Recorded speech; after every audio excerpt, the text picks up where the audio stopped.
La viuda recibió solo un autobús lleno de barro como pago por 19 años de trabajo en la mansión de su patrona.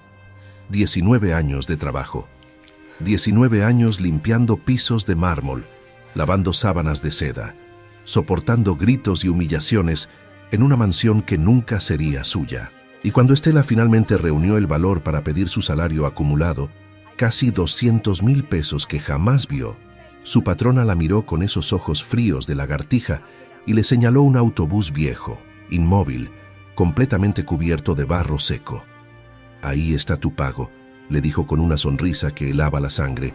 «Tómalo o vete con las manos vacías». Abandonada al borde de un camino polvoriento, bajo un sol implacable, Estela observa esa carcasa oxidada con 3 hijos aferrados a su vestido gastado.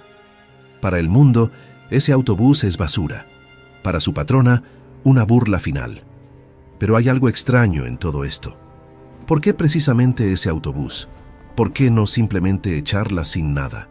¿Qué razón tendría alguien para entregar algo tan específico, tan inútil, como pago por casi 2 décadas de servicio? Un secreto que lo cambiará todo. Y la viuda humillada está a punto de descubrir que la venganza más perfecta no es la que se planea, sino la que el destino entrega en tus manos cuando menos lo esperas. Qué bueno tenerte aquí conmigo para una historia maravillosa más. Quédate conmigo hasta el final. Vamos con la historia. El sol caía como plomo derretido sobre el camino de tierra, levantando oleadas de calor que hacían temblar el horizonte. Estela Navarro apretó los labios resecos mientras observaba cómo la camioneta de Doña Refugio se alejaba en una nube de polvo, dejándola sola al borde de esa carretera olvidada, a 5 kilómetros del pueblo más cercano. A su lado, cubierto por una costra gruesa de barro seco que ocultaba hasta el color original de la pintura, se alzaba un autobús viejo, inmenso, con las llantas medio hundidas en la tierra suelta. Las ventanas estaban tan sucias que era imposible ver a través de ellas. Los espejos laterales colgaban torcidos, sostenidos apenas por tornillos oxidados. Era una carcasa abandonada, una ruina sobre ruedas que alguien había querido enterrar en vida. 3 pares de ojos oscuros la miraban desde abajo, aferrados a su vestido gastado de algodón floreado, el mismo que había usado durante los últimos 4 años, porque Doña Refugio jamás le permitió comprarse uno nuevo con el dinero que supuestamente le pagaría cuando terminara el año. Ese año nunca llegó. 19 años de fregar pisos de mármol, de lavar sábanas de seda, de servir café en tazas de porcelana que costaban más que un mes de comida, de soportar gritos, desprecios y humillaciones que se clavaban en el pecho como astillas invisibles. Y al final, cuando Estela reunió el coraje de pedirle su salario acumulado, casi 200,000 pesos que nunca vio, Doña Refugio la miró con esos ojos fríos de lagartija y señaló hacia el portón de la mansión. «Ahí está tu pago», había dicho con una sonrisa torcida, apuntando hacia el autobús que 2 hombres acababan de arrastrar con una grúa hasta la entrada. «Mi padre ya no lo quiere. Tómalo o vete con las manos vacías». Estela había sentido cómo el mundo se inclinaba bajo sus pies. No era posible. 19 años reducidos a eso, a un pedazo de chatarra cubierta de lodo. Pero cuando intentó protestar, cuando abrió la boca para exigir lo que era suyo por derecho, Doña Refugio simplemente giró sobre sus tacones altos y cerró la puerta con un golpe seco que resonó como una sentencia final. Los guardias de seguridad la escoltaron hacia afuera, cargando apenas las 2 bolsas de plástico con su ropa y la de los niños. Ni siquiera le permitieron despedirse de la cocina, donde había pasado miles de madrugadas, ni del cuartito en la parte trasera, donde sus hijos crecieron jugando en silencio para no molestar a la señora. Ahora, parada frente a ese monumento a la crueldad, Estela sentía cómo la rabia y la impotencia le quemaban la garganta. Fabián, su hijo mayor de 11 años, tiró suavemente de su falda. «Mamá, tengo sed», murmuró con voz pequeña, ronca por el polvo del camino. Estela bajó la mirada hacia él. Tenía los labios partidos, la piel morena brillando de sudor, el cabello negro pegado a la frente. A su lado, las gemelas de 7 años, Jimena y Abril, se abrazaban una a la otra, con los ojos enormes y asustados. Habían caminado desde la mansión hasta este punto porque doña Refugio ni siquiera les ofreció un aventón. «El autobús es tuyo ahora», había dicho, «que te lleve a donde quieras». Pero el autobús no tenía motor. O si lo tenía, estaba tan oxidado que jamás volvería a encender. Las llantas estaban desinfladas. El parabrisas tenía una grieta que lo atravesaba como un rayo congelado. Era imposible conducirlo, imposible venderlo, imposible hacer nada con él excepto mirarlo y entender el mensaje. «Esto es lo que vales para mí». Estela tragó en seco. El sol seguía cayendo implacable y no había sombra en kilómetros a la redonda excepto la que proyectaba ese autobús maldito. Cerró los ojos por un momento, sintiendo cómo las lágrimas amenazaban con salir, pero se las tragó de vuelta. No lloraría, no frente a sus hijos, no después de todo lo que habían pasado. «Vamos», dijo con voz firme, aunque le temblaban las rodas. «Vamos a ver qué hay adentro». Fabián la miró con desconfianza. «¿Adentro de eso?» «Sí, necesitamos un lugar donde descansar, y este es nuestro ahora». Sonó tan absurdo al decirlo en voz alta que casi se rió, pero el agotamiento era más fuerte que la ironía. Subió los 3 escalones metálicos que conducían a la puerta del conductor, sintiendo cómo crujían bajo su peso. La puerta estaba entreabierta, atascada por el barro seco que se había metido en las bisagras. Tuvo que empujar con el hombro, gruñendo por el esfuerzo, hasta que se dio con un chirrido agudo que le raspó los oídos. El interior olía a humedad, a tierra mojada que llevaba años pudriéndose, a metal oxidado y a algo más que no supo identificar. Las ventanas sucias dejaban pasar apenas hilos delgados de luz dorada que iluminaban el polvo suspendido en el aire. Los asientos estaban desgarrados, con el relleno de espuma amarillenta saliendo como tripas. El piso estaba cubierto de hojas secas, ramitas y montones de tierra que alguien había dejado allí como si quisiera convertir el autobús en una tumba prematura. Pero era un techo, y tenía paredes, y estaba lejos de la mirada de doña Refugio. «Quédense aquí», les dijo a los niños mientras subían detrás de ella, aferrándose a su vestido. «Voy a ver si hay algo útil». Caminó despacio por el pasillo central, sintiendo cómo el piso se movía ligeramente bajo sus pies, como si el autobús entero estuviera respirando.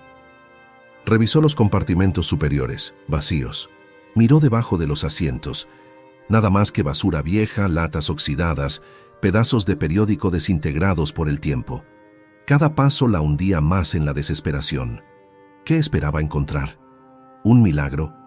Llegó hasta el frente, donde estaba el asiento del conductor.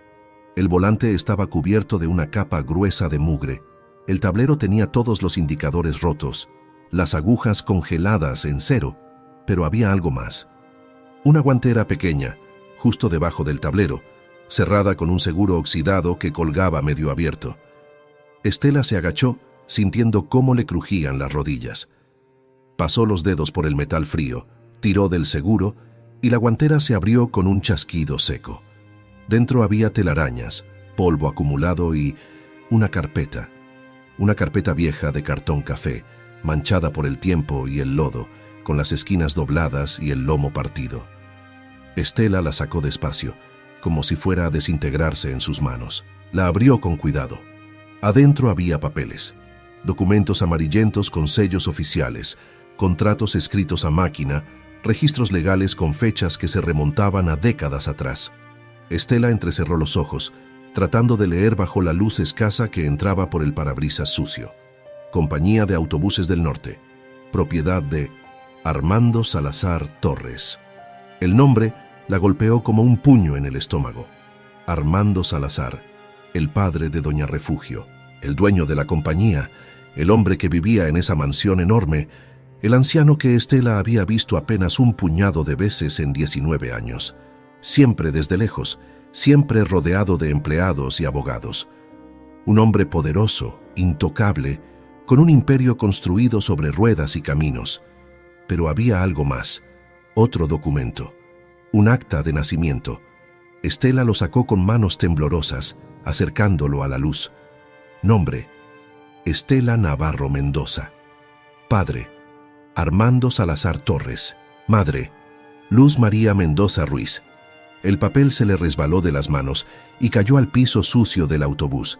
Su corazón latía tan fuerte que podía escucharlo resonando en sus oídos, ahogando el sonido del viento afuera, el llanto suave de las gemelas, la voz de Fabián preguntando si estaba bien. No podía respirar, no podía pensar. Ese hombre, Armando Salazar, el padre de doña Refugio, también era su padre. Estela se quedó sentada en el piso del autobús, con las piernas dobladas y la carpeta abierta sobre su regazo, leyendo y releyendo cada documento, como si las palabras fueran a cambiar si parpadeaba lo suficiente. Pero no cambiaban. Seguían ahí, impresas en tinta negra sobre papel amarillento, con sellos oficiales que no dejaban espacio para la duda. Su madre, Luz María Mendoza, había trabajado también para Armando Salazar décadas atrás, cuando él apenas estaba construyendo su imperio de autobuses. Había documentos que lo confirmaban: recibos de pago, contratos de empleo, cartas escritas a mano con una letra inclinada y temblorosa, que Estela reconoció de inmediato, porque era idéntica a la que su madre usaba cuando le dejaba notitas en la mesa antes de irse a trabajar.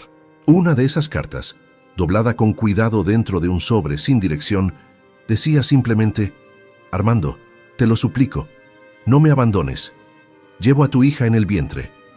La fecha era de 38 años atrás, exactamente el año en que Estela había nacido. Nunca supo quién era su padre. Su madre jamás habló de él. Cuando Estela preguntaba de niña, Luz María desviaba la mirada, apretaba los labios y cambiaba de tema con una rapidez que dolía más que cualquier respuesta. Eso no importa, decía. Lo que importa es que tú estás aquí y yo te quiero. Pero Estela había visto el dolor en sus ojos, ese dolor silencioso que se arrastra por dentro como una herida que nunca cicatriza. Ahora entendía por qué. Armando Salazar la había abandonado, la había dejado sola, embarazada, sin un peso, mientras él seguía construyendo su fortuna y su familia legítima. Y luego, en una crueldad que solo el destino podía diseñar, Estela había terminado trabajando en la mansión de su propia hermana sin saberlo. 19 años limpiando los pisos que también le pertenecían. 19 años sirviendo a la mujer que compartía su misma sangre, pero que la trataba como basura. «Mamá, ¿qué pasa?». La voz de Fabián la sacó del trance. Estela levantó la mirada y vio a sus 3 hijos parados en el pasillo del autobús, mirándola con preocupación. Tenía lágrimas corriendo por las mejillas sin darse cuenta. Se las limpió rápidamente con el dorso de la mano, dejando manchas de tierra en su rostro. «Nada, mi amor. Estoy bien». Pero no estaba bien. Estaba temblando. El corazón le latía tan rápido que sentía náuseas, porque lo que tenía en las manos no era solo un secreto familiar, era una bomba, una verdad que podía cambiarlo todo. Pasó la noche entera dentro del autobús, con los niños acurrucados contra ella sobre los asientos desgarrados, cubiertos con las pocas mantas que había logrado sacar de la mansión. No durmió, no podía. Cada vez que cerraba los ojos, veía el rostro de su madre, esa expresión de tristeza perpetua que ahora tenía sentido. Veía también el rostro de doña Refugio, esa sonrisa cruel cuando le entregó el autobús como pago. Sabía ella la verdad, sabía que Estela era su hermana. Cuando el sol comenzó a salir pintando el cielo de naranja y rosa, Estela ya había tomado una decisión. Se levantó despacio para no despertar a los niños, se alisó el vestido lo mejor que pudo, se lavó la cara con el agua de una botella que había guardado y recogió la carpeta con manos firmes. No iba a esconderse, no iba a quedarse callada como su madre, iba a ir directamente a la fuente, a él. La empresa de autobuses del norte estaba en el centro de Chihuahua, a casi 20 kilómetros de donde habían dejado el autobús. Estela caminó hasta la carretera principal con la carpeta apretada contra el pecho y pidió un aventón a un camionero que pasaba rumbo a la ciudad. El hombre, un señor de mediana edad con bigote tupido, la miró con lástima pero la dejó subir. No hablaron durante el trayecto. Estela miraba por la ventana, viendo cómo el paisaje árido daba paso a las calles pavimentadas, a los edificios de concreto, al tráfico matutino. Cuando llegó frente al edificio de la empresa, sintió que las piernas le flaqueaban. Era una construcción moderna de 4 pisos, con ventanales enormes que reflejaban el cielo y un letrero dorado que decía «Autobuses del Norte», desde 1975. Había empleados entrando y saliendo, vestidos con uniformes impecables, cargando portafolios y tazas de café. Estela bajó la mirada hacia su vestido gastado, hacia sus zapatos llenos de polvo, y por un momento estuvo a punto de darse la vuelta. Pero entonces recordó los 19 años, las humillaciones, el autobús cubierto de barro, y apretó la carpeta con más fuerza. Entró por las puertas de vidrio, sintiendo cómo el aire acondicionado le golpeaba la piel. La recepcionista, una mujer joven de cabello lacio y maquillaje perfecto, la miró de arriba abajo con una expresión que Estela conocía demasiado bien: desprecio disfrazado de cortesía profesional. «¿En qué puedo ayudarle?», preguntó con voz mecánica. Estela tragó saliva. Su voz salió más firme de lo que esperaba. «Necesito ver al señor Armando Salazar. Es urgente». La recepcionista alzó una ceja. «¿Tiene cita?». «No». «Entonces me temo que no es posible. El señor Salazar solo recibe con cita previa y...». «Dígale», interrumpió Estela sintiendo cómo la rabia le daba valor. «Dígale que Estela Navarro Mendoza está aquí, hija de Luz María Mendoza, y que tengo documentos que le van a interesar». La recepcionista abrió la boca, pero algo en el tono de Estela la hizo detenerse. Descolgó el teléfono, marcó un número interno y murmuró algo que Estela no alcanzó a escuchar. Hubo una pausa. Luego la recepcionista colgó y la miró con una expresión diferente, más cautelosa. «El señor Salazar la recibirá. Cuarto piso, oficina principal.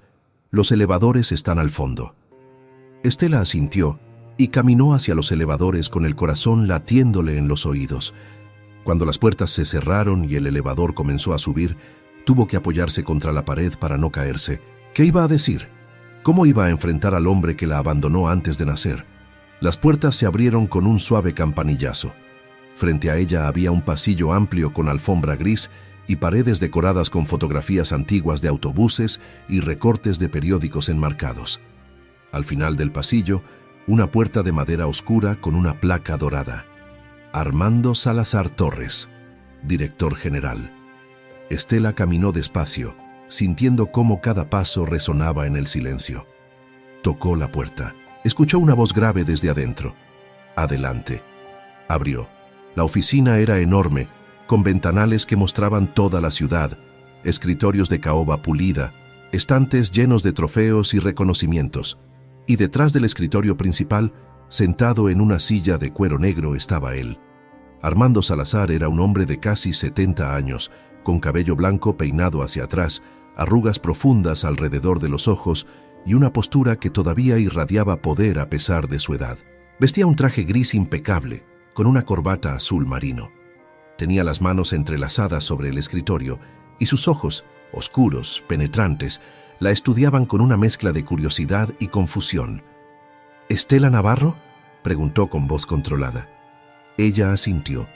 No confiaba en su voz todavía. «¿Por qué mencionaste a Luz María Mendoza?». Estela sintió cómo las lágrimas amenazaban con salir, pero se las tragó. Abrió la carpeta con manos temblorosas y sacó el acta de nacimiento. Caminó hacia el escritorio y la dejó frente a él. «Porque ella fue mi madre, y porque usted es mi padre». El silencio que siguió fue tan pesado que Estela podía escuchar el zumbido del aire acondicionado, el tic-tac de un reloj de pared, el latido salvaje de su propio corazón. Armando Salazar tomó el acta con movimientos lentos, casi temerosos. Leyó, volvió a leer. Sus manos comenzaron a temblar. El papel se sacudía entre sus dedos. Levantó la mirada hacia Estela y por primera vez ella vio algo que no esperaba. Reconocimiento, horror y algo más profundo, dolor. «Luz María», murmuró con voz quebrada. «Dios mío, Luz María». Y entonces, frente a los ojos de Estela, ese hombre poderoso, ese imperio viviente, se derrumbó. Armando Salazar se llevó las manos al rostro y comenzó a llorar.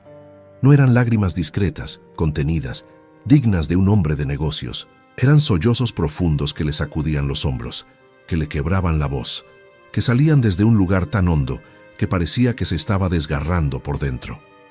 Sus manos, esas manos que habían firmado contratos millonarios, que habían construido un imperio, Temblaban sin control mientras se cubrían los ojos.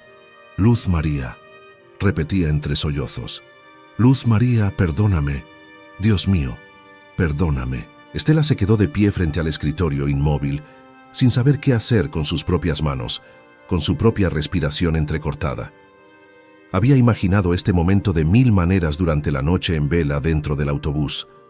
Había imaginado gritos, negaciones, portazos. Había imaginado que él la echaría de la oficina, que llamaría a seguridad, que diría que era una mentirosa buscando dinero. Pero nunca imaginó esto. Nunca imaginó ver a un hombre poderoso romperse como cristal ante sus ojos. Armando bajó las manos lentamente, revelando un rostro devastado, con los ojos enrojecidos y las mejillas mojadas. La miraba como si estuviera viendo un fantasma, pero también como si estuviera viendo algo que había buscado sin saberlo durante décadas. «Tienes sus ojos», dijo con voz ronca casi inaudible, «exactamente sus ojos, ese color café oscuro, con esas motitas doradas cuando les da la luz, y su boca. Dios, tienes la misma boca que ella». Estela sintió cómo se le hacía un nudo en la garganta. Nunca había hablado con nadie que conociera a su madre de esa manera, con ese detalle íntimo, con esa memoria tan viva que dolía. «¿La amaba?», preguntó Estela, y su voz salió quebrada, cargada de todas las preguntas que nunca pudo hacerle a su madre. Armando cerró los ojos como si la pregunta le hubiera atravesado el pecho. «Con todo lo que era», respondió. «La amaba con todo lo que era, pero yo era un cobarde, un maldito cobarde». Se levantó de la silla con movimientos torpes, tropezando ligeramente, y rodeó el escritorio. Estela retrocedió un paso por instinto, pero él se detuvo, alzando las manos en un gesto de súplica. «Por favor, déjame explicarte. Por favor». Estela asintió, aunque no sabía si estaba lista para escuchar. Armando respiró profundo, secándose las lágrimas con el dorso de la mano. «Cuando conocí a tu madre, yo tenía 30 años. Acababa de heredar la empresa de mi padre. Apenas estaba aprendiendo a manejarla. Ella trabajaba en la oficina de contabilidad. Era la mujer más hermosa que había visto en mi vida. Inteligente, dulce, con una risa que iluminaba toda la habitación. Nos enamoramos, en secreto porque mi familia jamás lo habría permitido. Ella venía de una familia humilde, sin apellido, sin conexiones. Para ellos, no era suficiente. Hizo una pausa apretando los puños como si estuviera peleando contra el recuerdo. Pasamos 2 años juntos, a escondidas sí, pero felices. Yo le prometía que algún día la haría mi esposa, que enfrentaría a mi familia, que no me importaba nada más. Pero entonces mi padre enfermó, cáncer, y en su lecho de muerte me hizo jurar que me casaría con la hija de su socio más importante. Dijo que era la única manera de salvar la empresa, de mantener las alianzas, de asegurar el futuro.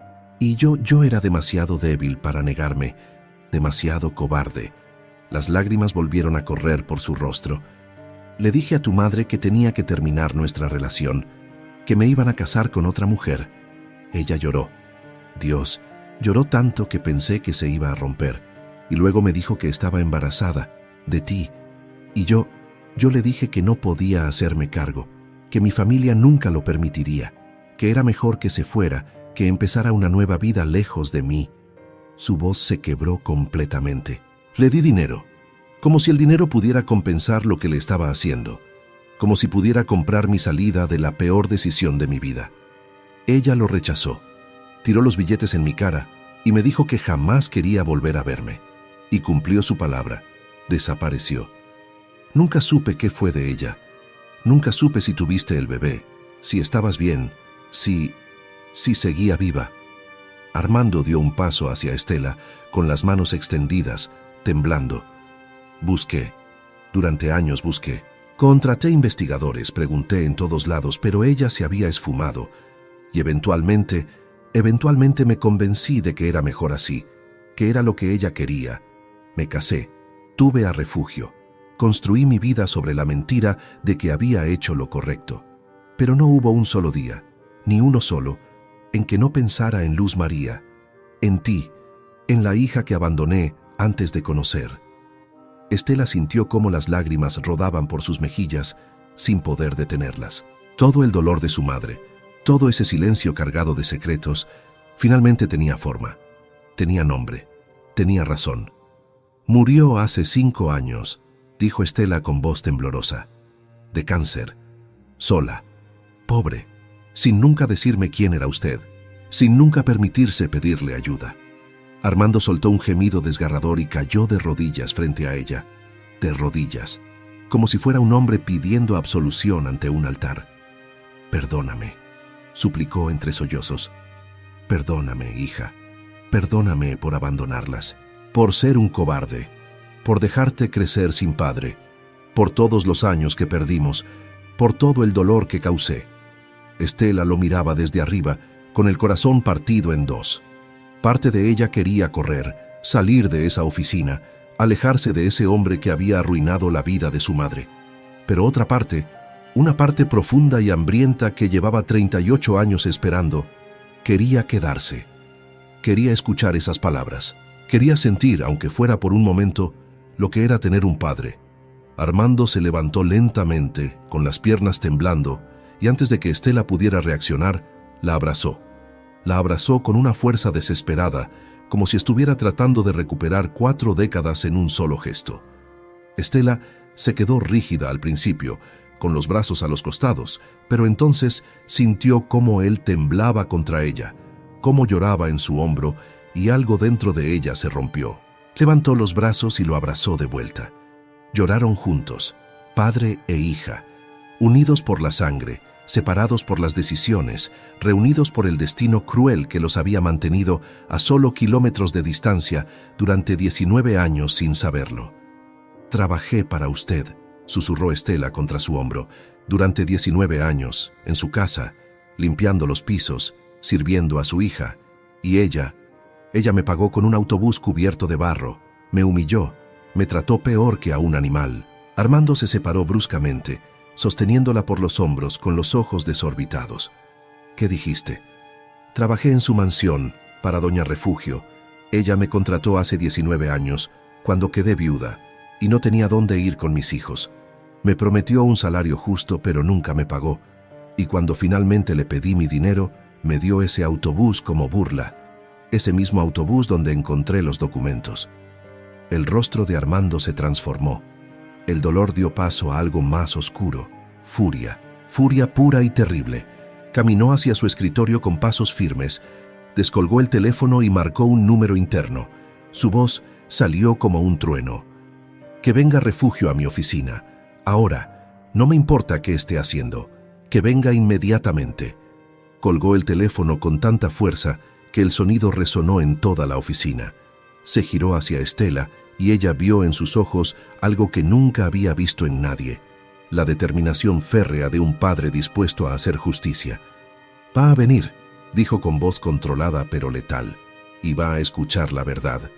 Pasaron 15 minutos en silencio. Armando le ofreció agua a Estela, una silla, pero ella no podía sentarse. Caminaba de un lado a otro de la oficina, con el estómago hecho un nudo, preguntándose qué iba a pasar cuando doña Refugio cruzara esa puerta. Finalmente, escucharon pasos apresurados en el pasillo. La puerta se abrió de golpe. Refugio Salazar entró como una tormenta, vestida con un traje sastre color crema, tacones altos, el cabello perfectamente peinado en un chongo elegante.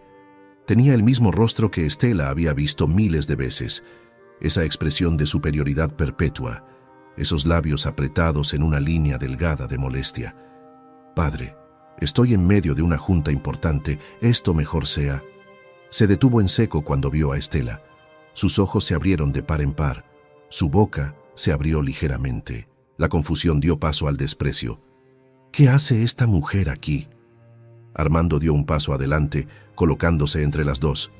Refugio, dijo con voz grave, cargada de autoridad. Quiero que conozcas a alguien. Refugio lo miró sin entender. Esta es Estela Navarro Mendoza, tu hermana. El silencio que cayó sobre la oficina fue absoluto. Refugio parpadeó, como si las palabras no tuvieran sentido.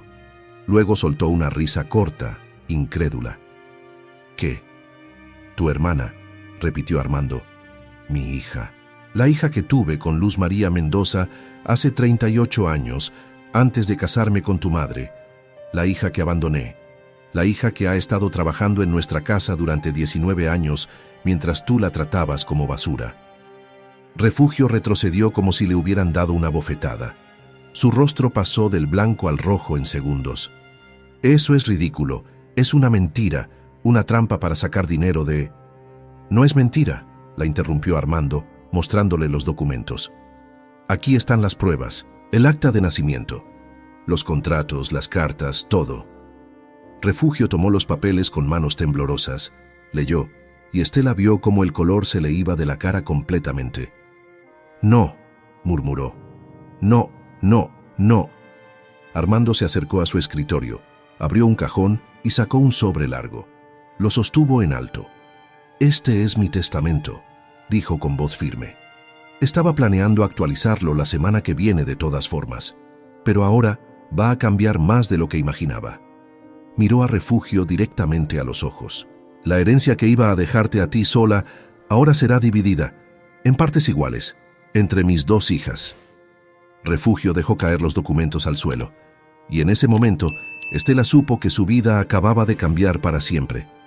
Refugio comenzó a respirar agitadamente, como si el aire de la oficina se hubiera vuelto demasiado pesado para sus pulmones. Sus manos, siempre tan controladas, tan perfectamente manicuradas, temblaban mientras se aferraba al borde del escritorio de su padre para no caerse. El color había abandonado su rostro por completo, dejándola pálida como papel. «No puedes hacer esto», dijo con voz entrecortada, mirando a su padre con ojos desorbitados. «No puedes simplemente aparecer con una desconocida y cambiar todo. ¿Qué pruebas tienes de que esto es real? ¿Qué tal si es una estafa? ¿Qué tal si...» «Basta», la interrumpió Armando con una voz tan fría que Estela sintió cómo la temperatura de la habitación bajaba varios grados. «No insultes mi inteligencia ni la tuya. Estos documentos son reales. El acta de nacimiento es legítima y además...» Caminó hacia Estela y se colocó a su lado, mirando a ambas mujeres al mismo tiempo. «Solo tienes que mirarla. Mírenla bien. Tienen la misma nariz, la misma forma de la barbilla, los mismos ojos oscuros. Son hermanas, comparten mi sangre y eso es innegable». Refugio la miró entonces, realmente la miró, y Estela vio el momento exacto en que la verdad la golpeó. Fue como ver un edificio derrumbarse en cámara lenta. La negación, la rabia, el miedo, todo pasando por su rostro en oleadas sucesivas. 19 años, murmuró Refugio, más para sí misma que para los demás. 19 años trabajó en mi casa. Yo le di órdenes, la hice limpiar baños, la hice lavar mi ropa, le grité cuando no preparaba el café lo suficientemente caliente. Y ella era tu hermana, completó Armando, a quien jamás pagaste un solo peso, a quien humillaste y despreciaste, a quien finalmente le diste un autobús cubierto de barro como si fuera basura. Refugio retrocedió hasta que su espalda chocó contra la pared. Se cubrió la boca con ambas manos y por primera vez, desde que Estela la conocía, vio lágrimas en sus ojos. Pero no eran lágrimas de arrepentimiento, eran lágrimas de rabia, de vergüenza, de pérdida. «Yo no sabía», susurró. «Juro que no sabía». «¿Y eso lo hace mejor?», preguntó Armando con una dureza que hizo que Refugio se encogiera. «¿El hecho de que no supieras que era tu hermana justifica cómo la trataste? ¿Justifica que le robaras 19 años de salario? ¿Que la echaras con 3 niños sin nada más que un pedazo de chatarra como burla final?». Refugio no respondió. Solo miraba el piso, con las lágrimas corriendo por sus mejillas perfectamente maquilladas, arruinando el rímel caro que usaba. Armando se giró hacia Estela, y su expresión se suavizó completamente. Ya no era el empresario implacable, era un padre tratando de reparar lo irreparable. «Estela», dijo con voz temblorosa, «sé que nada de lo que diga o haga puede compensar lo que te hice, lo que te hicimos, pero quiero intentarlo. Necesito intentarlo». Caminó hacia su escritorio, sacó una chequera y comenzó a escribir. El silencio solo era interrumpido por el rasgueo de la pluma sobre el papel. Cuando terminó, arrancó el cheque y se lo extendió a Estela. Ella lo tomó con dedos temblorosos. Era por 200,000 pesos. Exactamente lo que Refugio le debía. «Esto es lo que mi hija te robó», dijo Armando. «Es tuyo. Ahora, sin condiciones». Estela miraba el cheque sin poder creerlo. 200,000 pesos. Era más dinero del que había visto junto en toda su vida. «Pero eso no es todo», continuó Armando. Se giró hacia Refugio, que seguía pegada a la pared como una estatua rota. «Tú vas a devolverle todo lo que le quitaste. Cada peso, cada momento de dignidad. Vas a disculparte y lo vas a hacer de verdad». Refugio abrió la boca, pero no salió ningún sonido. Miró a su padre, luego a Estela, y algo en su interior pareció quebrarse por completo. Se separó de la pared y caminó hacia Estela con pasos lentos, inciertos. Se detuvo a 1 metro de distancia. «Yo...» comenzó, pero la voz se le quebró. Respiró profundo, secándose las lágrimas con el dorso de la mano. «No tengo excusa. No hay palabras que puedan justificar lo que te hice. Te traté como si fueras invisible, como si no importaras. Y todo este tiempo eras mi hermana». Se cubrió el rostro con las manos y sollozó. No eran sollozos elegantes, eran crudos, dolorosos, el tipo de llanto que sale cuando todo lo que creías sobre ti misma se desmorona. «Lo siento», dijo entre sollozos. «Dios, lo siento tanto. Fui cruel. Fui horrible. Y ni siquiera puedo decir que fue porque no sabía, porque eso no importa. Debí tratarte con dignidad de todas formas. Debí verte como una persona. Como tú igual», completó Estela con voz suave pero firme. Refugio asintió, todavía llorando. Estela la miró durante un largo momento. Toda la rabia que había acumulado durante 19 años estaba ahí, ardiendo en su pecho como brasas. Pero también había algo más. Cansancio. Un cansancio profundo de cargar con tanto odio. Y una comprensión extraña, casi involuntaria, de que Refugio también era víctima de su propia ignorancia, de su propia incapacidad de ver más allá de su burbuja de privilegio. «No te perdono», dijo Estela finalmente. «No puedo, no todavía, tal vez nunca, pero acepto tu disculpa y acepto que somos hermanas, aunque no sepa qué significa eso todavía». Armando se acercó y puso una mano en el hombro de cada una. «Eso es suficiente por ahora», dijo con voz quebrada. «Es un comienzo». Luego miró a Estela con una intensidad que la hizo sentir vista, realmente vista, por primera vez en su vida. «Quiero conocer a mis nietos», dijo. «Quiero ser parte de tu vida, si me lo permites. Quiero compensarte por todos los años perdidos. Y quiero asegurarme de que nunca, nunca más tengas que preocuparte por dinero, por techo, por nada». Estela sintió cómo las lágrimas volvían a brotar. Asintió, incapaz de hablar. Armando sonrió por primera vez desde que ella había entrado a la oficina. Era una sonrisa triste, cargada de arrepentimiento, pero también de esperanza. «Vamos», dijo, «llévame a conocerlos». 2 horas después, Estela estaba parada frente al autobús cubierto de barro con Armando a su lado. Los niños se habían quedado dormidos dentro, agotados por el hambre y el calor. Armando los había visto por las ventanas sucias y había llorado de nuevo al ver sus rostros inocentes, esos rostros que llevaban su sangre sin saberlo. «Voy a hacer que lo remolquen a un taller», dijo Armando mirando el autobús con una mezcla de disgusto y asombro. «Lo voy a restaurar, completamente, y cuando esté listo será tuyo, un recordatorio de dónde empezó todo». Estela negó con la cabeza suavemente. «No quiero el autobús», dijo. «Quiero que lo dones a una organización que ayude a mujeres viudas, a mujeres como yo, que lo perdieron todo y necesitan un empujón para volver a levantarse». Armando la miró con sorpresa y luego con algo que parecía orgullo. «Eres como tu madre», dijo con voz temblorosa, generosa hasta en medio del dolor. Estela sonrió por primera vez en días. «Ella me enseñó bien». Armando sacó su teléfono y comenzó a hacer llamadas. En menos de 1 hora había arreglado todo. Una casa para Estela y los niños en un vecindario seguro, completamente amueblada. Inscripción en colegios privados para Fabián, Jimena y Abril. Una cuenta bancaria a nombre de Estela, con fondos suficientes para que nunca tuviera que preocuparse de nuevo. Y un puesto en la empresa, si algún día quería trabajar, no como empleada doméstica, sino como parte de la familia Salazar. Cuando el sol comenzó a descender, pintando el cielo de tonos naranjas y morados, Estela despertó a sus hijos suavemente. Los bajó del autobús y los presentó a su abuelo. Armando se arrodilló frente a ellos, con lágrimas corriendo por su rostro arrugado, y los abrazó como si fueran lo más precioso del mundo.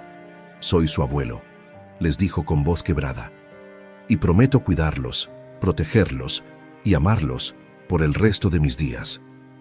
Fabián, con la seriedad de sus 11 años, estudió al anciano con ojos sabios. «¿De verdad?», preguntó. «De verdad», respondió Armando. «Lo juro». Y Fabián, después de un momento de duda, asintió y lo abrazó de vuelta. Esa noche, mientras Estela metía a sus hijos en camas limpias y suaves por primera vez en años, en una casa que olía a nuevo y a posibilidades, pensó en el autobús cubierto de barro. Pensó en cómo había sido arrojado frente a ella como un insulto final, como la prueba definitiva de que no valía nada.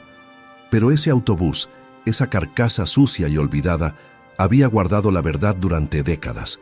Había esperado pacientemente, cubierto de lodo y desprecio, hasta que las manos correctas lo abrieran, hasta que la persona correcta encontrara lo que estaba oculto dentro. No fue suerte, no fue coincidencia. Fue justicia, una justicia tardía, dolorosa, nacida del abandono y la crueldad, pero justicia al fin. Y mientras Estela apagaba la luz y se recostaba en su propia cama por primera vez en 19 años, una cama que era suya, en una casa que era suya, con un futuro que finalmente le pertenecía, supo que su madre estaría orgullosa, porque Luz María Mendoza no había muerto en vano. Su silencio, su dolor, su dignidad inquebrantable, habían sembrado una semilla que ahora florecía en forma de justicia para su hija. Y el autobús cubierto de barro, ese símbolo de humillación, se había convertido en el puente entre el pasado y el futuro, entre la mentira y la verdad, entre la oscuridad y la luz. Era, después de todo, el pago perfecto, solo que nadie lo supo hasta que fue demasiado tarde para detenerlo. A veces, lo que el mundo arroja como basura frente a nosotros esconde el camino hacia nuestra verdad.